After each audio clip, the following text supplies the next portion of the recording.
Santa. But as for me and Grandpa, we believe.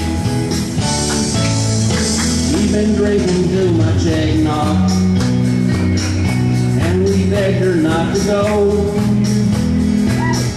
She forgot her medication, and she staggered out the door into the snow. When we found her Christmas morning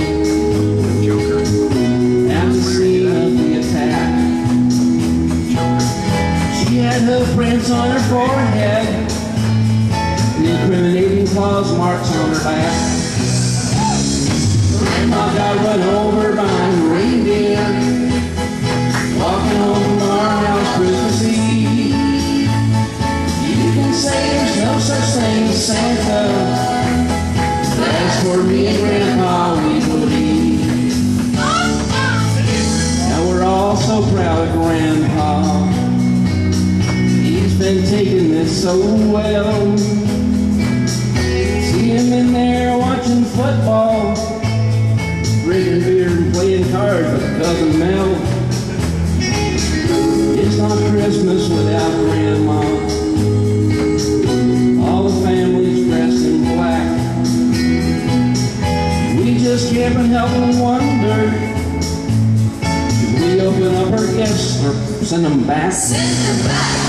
Grandma got run over by a reindeer walking home from our house Christmas Eve. You can say there's no such thing as Santa, but as for me and Grandpa, we believe. Now the goose is on the table, and the pudding made of fig, and the blue and silver candles that would just match the hair in Grandma's wig. I've warned all my friends and neighbors, better watch out for yourselves. They should never give a license to a man who drives a sleigh and plays with elves. Grandma got run over by a reindeer walking home from our house Christmas Eve. You can say there's no such thing as Santa, but as for me and Grandpa,